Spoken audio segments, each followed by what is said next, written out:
Ahora te hago una pregunta, Marce, porque vos y yo hemos visitado muchas fábricas donde hay cierto diálogo entre los directivos y los trabajadores que permitirían pensar de que en determinadas circunstancias tenían una misma forma de pensar o que pensaban en un mismo camino, etcétera.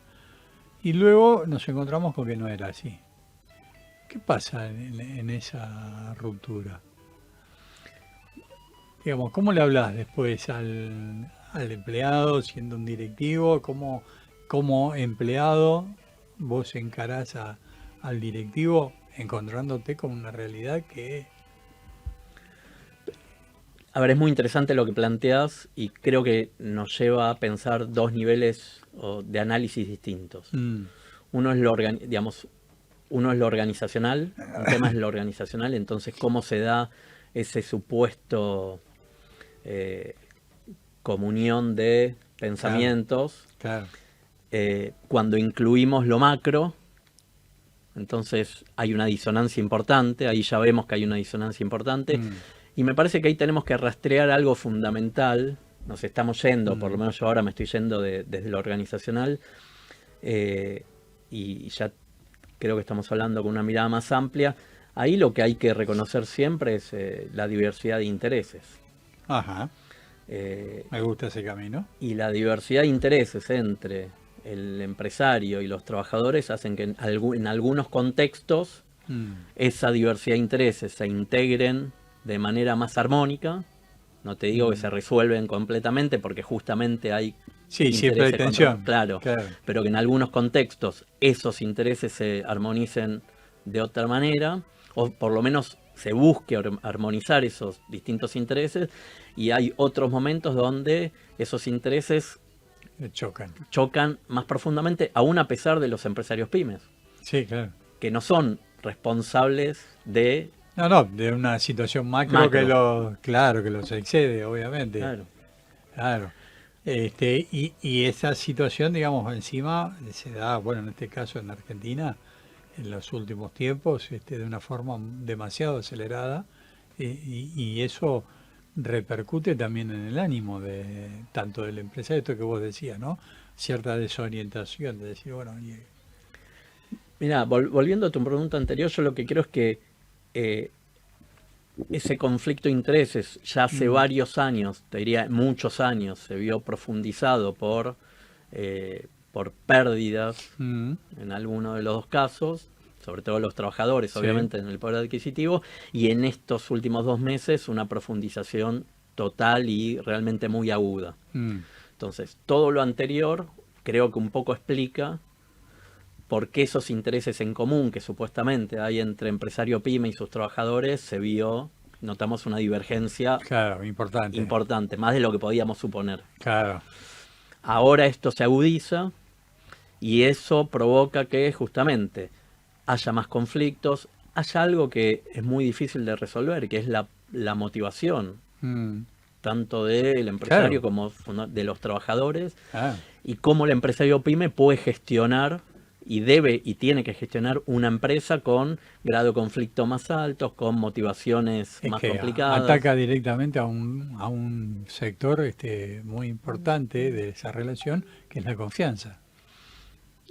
La confianza a ver, Uno en el otro, sí, ¿no? sí, Digamos, ahí, si lo ponemos en parámetros de fútbol, jugás con doble 5, y si no se llevan bien, Jaco, tenés problemas. sí, y además porque fundamentalmente cuando la diversidad de esos intereses ya tienen grados realmente que atentan contra cuestiones básicas Mm, de unos y de otros, ¿no? sí, Vamos a claro. hablar de los trabajadores en algún caso que vieron pérdida de poder adquisitivo hasta límites que no podíamos sospechar Sí. que se pudieran dar en nuestro país, y a la vez riesgo del empresario pyme, porque lo que hablábamos al principio, conoce los efectos de estas políticas, conoce lo que puede pasar en sus empresas.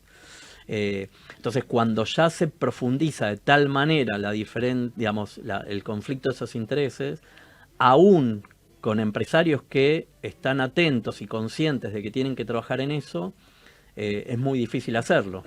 Totalmente. Entonces se da lo que vos decís, la desconfianza entre unos y otros. Ah, Creo que de todas maneras lo que no se puede hacer, de vuelta es fácil decirlo, pero es difícil de trabajarlo, plasmarlo. pero creo que ese es nuestra recomendación, que uno no tiene que dejar de trabajar en eso, ¿no? No, para nada, es una cuestión constante. Y bueno, y para eso está Activis. Para eso, entre otras cosas, estamos ahora. Y están de cumple, contanos un poco. Bueno, Digamos, porque también, digo, a ver, no son, es un número, como todo número redondo, te permite hacer un análisis. a ver, primero gracias por permitirme en este contexto y en este programa comentar esto. Activis es una consultora que se especializa en procesos de innovación y transformación organizacional de pymes y cumplimos 20 años. Y la verdad es que, nada, hablando de unos clientes, yo tomé conciencia de estos 20 años y decidí festejarlos, Wow. hacer un evento y festejarlos. Y está muy bien.